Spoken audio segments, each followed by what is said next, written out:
আমি জয়েন্ট ফ্যামিলিতে বড় হয়েছি। আমার বাবা তার ৩ ভাইয়ের বড়। আর আমি চাচাতো ভাই বোনদের মধ্যে বড়। আমার বাবার একজন চাচাতো ভাই আছেন। ওনার আবার একমাত্র ছেলে যিনি আমার থেকে ৬ বছরের বড়। নাম হাবিব। আমাদের পাশে বাসায় থাকলেও তার সাথে আমার তেমন চলাফেরা হতো না। হাবিব ভাইয়ের সাথে আমি কখনোই সরাসরি কথাও বলিনি। কেন যেন লজ্জা লাগতো কিংবা মনের মধ্যে অন্যরকম কাজ করতো। কিশোরী বয়সে ওনার উপরে আমি গভীর ক্রাশ খেয়েছিলাম। কিশোরী বয়সেই কিন্তু একজন আরেকজনকে ভালোবাসে বা কারো প্রেমে পড়ে। আর আমি যখনই বুঝতে পারি যে হয়তোবা আমার এই বয়সটাই, এই কিশোরী বয়সটাই কারোর প্রেমে পড়ার মতো বয়স, তখনই আমি হাবিব ভাইয়াকে ভালোবাসতাম। যদিও ভাইয়া কখনোই বোঝার চেষ্টা করেনি, হয়তোবা বুঝতেও চায়নি। আমি লুকিয়ে লুকিয়ে ওনাকে ভালোবাসতাম। কি যে ভালোবাসতাম সেটা তো আর এখন এসে বুঝাতে পারবো না। তবে সেই কিশোরী বয়সে মনে হয় যে পৃথিবীর সব কিছুর বিনিময়ে আমি ওনাকেই ভালোবাসতাম। উনি আমাকে কখনোই সেই চোখে দেখেননি, কেন জানি না। ওনার আমাকে অপছন্দ ছিল। আমিও ওনাকে দূর থেকে পছন্দ করে গিয়েছি। যখন ইন্টার পাস করি তখন অনেক বিয়ের প্রস্তাব আসে। আমি তখন পড়তে চেয়েছি। আমি ভেবেছিলাম অনেক পড়াশোনা করব, অনেক প্রতিষ্ঠিত হব, অনেক বড় হব। আমি কখনো বিয়ে করে সংসার করব বা বিয়ে করা উচিত এটা আমি কখনো চিন্তাই করিনি। ওই যে আমি মনে মনে হাবিব ভাইকে অনেক বেশি ভালোবাসতাম, হয়তো সেটার জন্যই। সেই সময় হাবিবের দাদা মারাত্মক স্ট্রোক করেন। আমার দাদা তো ওনার ভাইয়ের জন্য খুবই দুঃখিত। হাবিবের দাদা আর আমার দাদা চেয়েছিলেন হাবিবের বাবার সাথে আমার ফুফির বিয়ে দিয়ে তাদের সম্পর্ক গভীর করতে। কারণ আমাদের পরিবার বড় আর হাবিবেরা তারা একজন একজন করে সন্তান হয়েছে, তাদের পরিবারের সন্তান অনেক কম ছিল। সেজন্য আমার দাদা এবং হাবিবের দাদা সবসময় চেয়েছেন যে দুইটা পরিবারের সাথে একটা সম্পর্ক তৈরি হলে হয়তোবা তাদের মধ্যে সম্পর্কটা আরো গভীর হবে কিংবা পরিবার বাড়বে, এমনটাই চিন্তা করেছিল তারা। কিন্তু আমার একমাত্র ফুফি হাবিবের বাবার থেকে ১৯ বছরের ছোট হওয়াতে এই সম্পর্কটা আর হয়ে ওঠেনি, তাই সম্ভব হয়নি তাদের মধ্যে নতুন করে কোনো সম্পর্ক তৈরি হওয়া। আমার জন্য কখনোই হাবিবের প্রস্তাব এসেছে কিনা আমি জানি না, কিন্তু যখন আমার দাদার ভাই আবার অসুস্থ হয়ে পড়েন তিনি এই ইচ্ছা প্রকাশ করেন। নিজের ভাইকে আমার দাদা কথা দিয়েছিলেন যে তার নাতির সাথে আমার দাদার নাতনিকে বিয়ে দিবে। কিন্তু হাবিব কখনো রাজি না, কারণ তিনি অন্য এলাকার একটা মেয়েকে পছন্দ করতেন। এটা আমার দুই দাদা কখনোই জানতেন না, যে হয়তোবা তাদের নাতি কখনোই আমাকে বিয়ে করতে রাজি হবেন না। কিন্তু আমি খুবই কষ্ট পেতাম, আমি শুনেই আমার খারাপ লাগতো যে হাবিব ভাই রাজি না। কারণ আমি তো সেই ছোটবেলা থেকেই ক্রাশ খেয়ে আছি ওনার উপরে। আমি ওনাকে অনেক বেশি ভালোবাসতাম। আমি মন থেকেই চাইতাম যে উনি আমাকে বিয়ে করুক, ওনাকে আমি ভালোবাসি, ওনার সাথে আমার সংসারটা হোক। কিন্তু উনি অন্য কাউকে, অন্য এলাকার মেয়েকে পছন্দ করেন, এই জিনিসটা আমাকে অনেক বেশি কষ্ট দিত। আর আমাদের এখানে আমরা শুধু নিজেদের এলাকায় বিয়ে করি। উনি ভালো চাকরি করেন। হাবিব ওনার বাবার প্রেশারে রাজি হন বিয়েতে। আমিও আমার পরিবারের দিকে তাকিয়ে রাজি হই, যদিও আমি জানি এই মানুষটা আমাকে কোনো কারণ ছাড়াই হয়তো বা পছন্দ করে না। আর আমি যতই গোপনে পছন্দ করি, নিজের আত্মসম্মান বলে অন্যের উপর নিজেকে চাপিয়ে দিতে পারি না।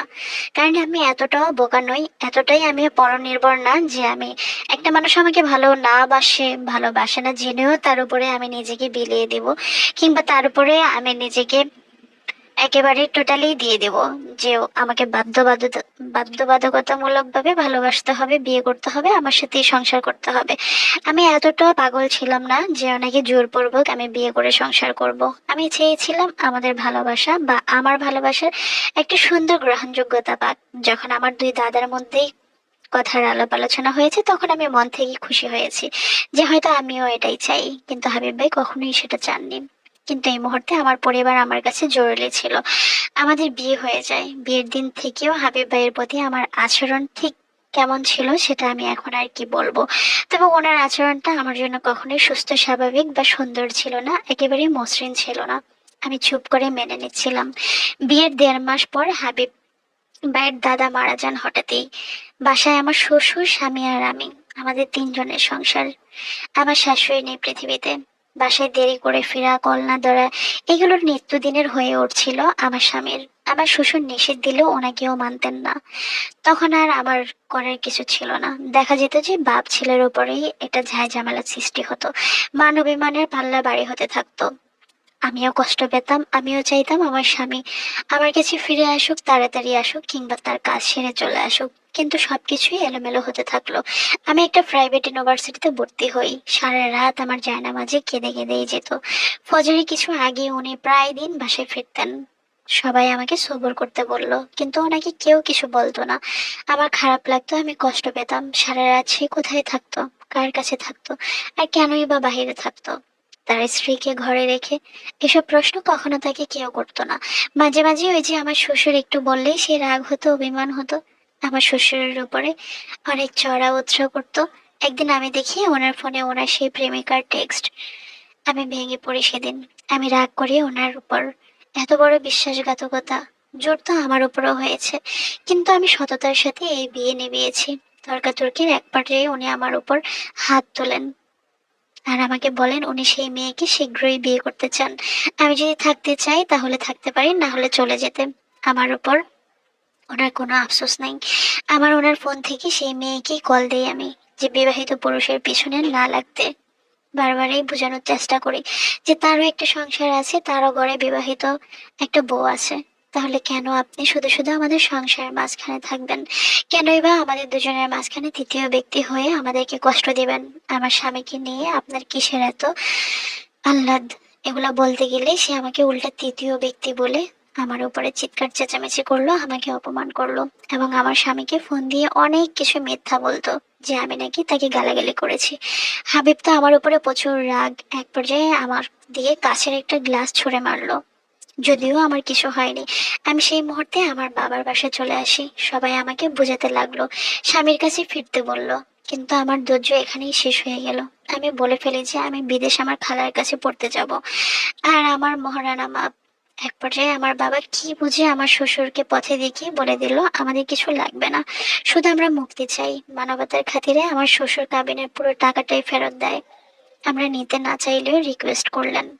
আমাকে তালাক দেওয়ার দিন উনি সে আমাকে তালাক দিয়ে যান হাসি খুশি ভাবেই। এ কেমন বিয়ে, যার 3 মাসের সময়কালে একদিনও স্বামীর হাতটা পর্যন্ত ধরতে পারিনি। উচ্চশিক্ষার জন্য বিদেশ পাড়ি দিলাম। এর মধ্যেই শুনলাম উনি ওনার সেই প্রেমিকাকেই বিয়ে করেছেন। সুন্দর সংসার, কিন্তু সেখানে আমার সাবেক শ্বশুর নেই। অন্য জায়গায় থাকেন উনি। উনি নিজে আলাদা রান্না করে খান। শুনে কিছুটা খারাপ লাগলেও অভিমান অনেক বেশি কাজ করলো ওনার উপরে। উনি কেন নিজের সন্তানকে শিক্ষা দিতে পারলেন না? একমাত্র সন্তানকে কেন উনি মানুষ করতে পারলেন না? কেন ওনার সন্তান ওনার নিজের কথাই শোনে না? কেন আমাকে এতটা কষ্ট দিল? কেন দুজন দাদার কথা তিনি রাখতে পারলেন না? কিভাবে একটা সম্পর্ক তিনি বিচ্ছিন্ন করে দিলেন? হাবিব কেবল এক প্রেমিক হয়েই রয়ে গেলেন। স্বামী কিংবা সন্তান কিছুই হতে পারেনি সে। আমার দেখতে দেখতে অনার্স শেষ হয়ে গেল। আব্বার রিকোয়েস্টে 5 বছর পর দেশে গেলাম, তাও বেড়াতে। অনেক আয়োজন, আসতেই অনেক প্রস্তাব আসলো বিয়ের জন্য।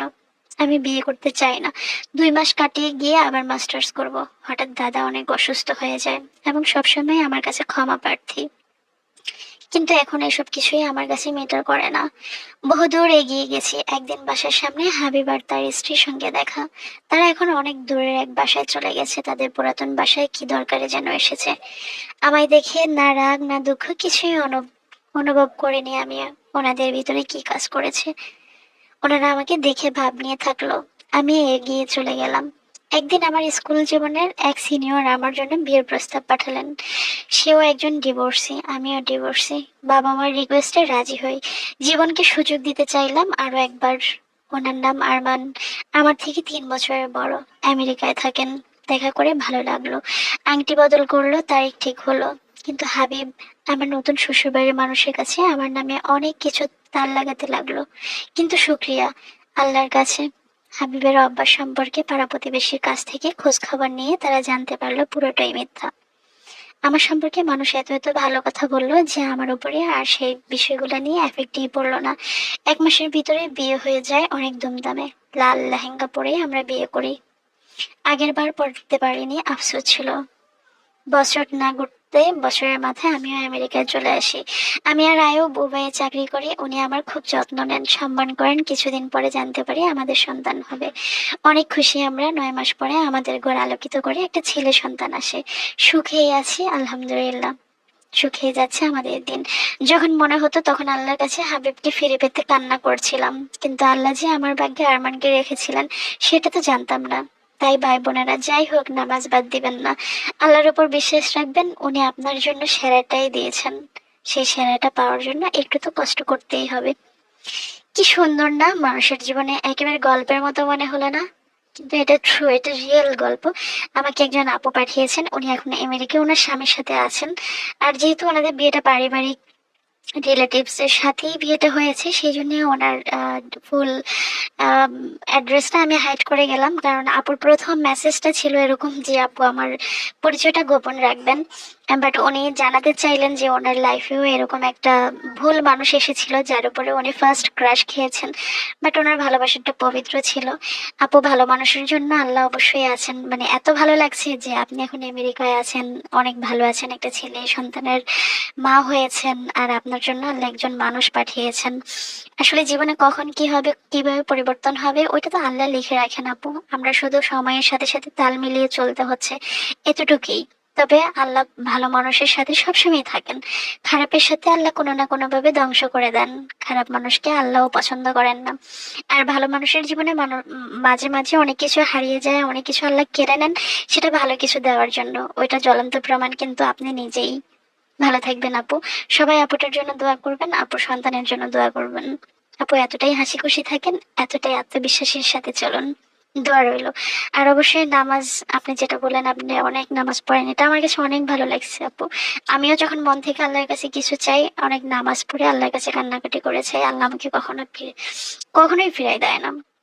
আলহামদুলিল্লাহ।